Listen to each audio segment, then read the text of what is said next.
All right, fam, so today we're gonna talk about tourniquet application, why you should take your time with it and not rush through that process, and how you could do it wrong and maybe hurt yourself.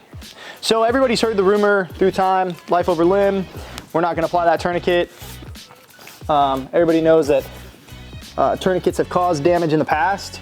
So something I want to talk about that's really important is this step right here, is the fastening process. A lot of people, they'll rush, they'll be in a hurry, there's an emergency happening, and so maybe they'll take not enough time in this process, and something as simple as this will happen, and then they'll tighten it down. And so what we've done right here is we've created a less than 2-inch diameter space, right? And what can happen there is nerve damage, right? And that right there is how you create issues with tourniquets. You also can limit your obstruction to the artery.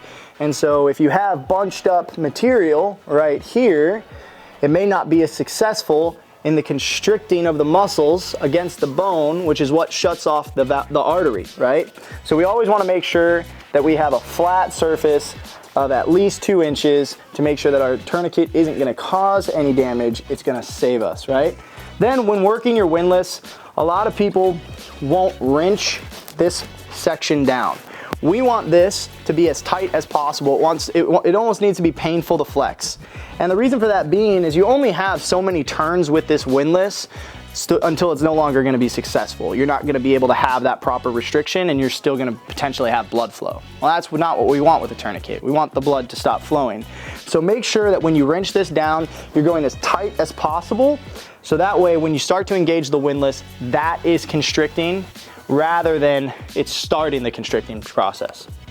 So we do our turn, and then we always want to keep that pressure the whole time. Once we start the pressure, we keep the pressure. We never want to let it loose or anything like that. If we let it loose, it could potentially loosen that initial tightening process, that wrenching of it down, right? We want to keep that pressure the whole time. So as we keep that pressure for our final turn, once we get this in the C-clamp, the first thing we want to do is we want to keep eyes on the tourniquet, right? So we're not going to do this, just put it in the C-clamp and then go do whatever, because we could potentially get it to pop out of the C-clamp super easily. It happens all the time with SofTs. So you've got it in your C-clamp and you're going to be holding it. And then what you want to do is you want to push that windlass through your triangle tab.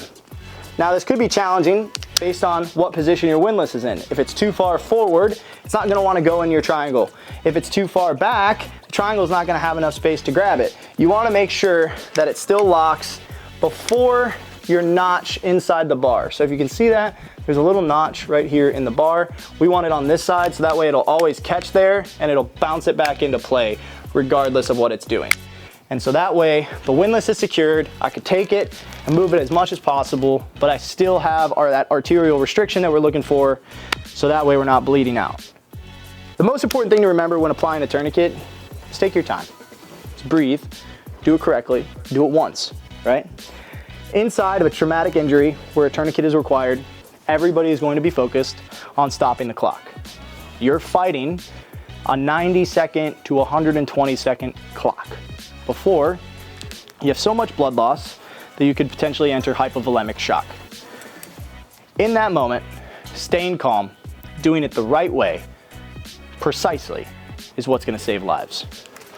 Take note and practice.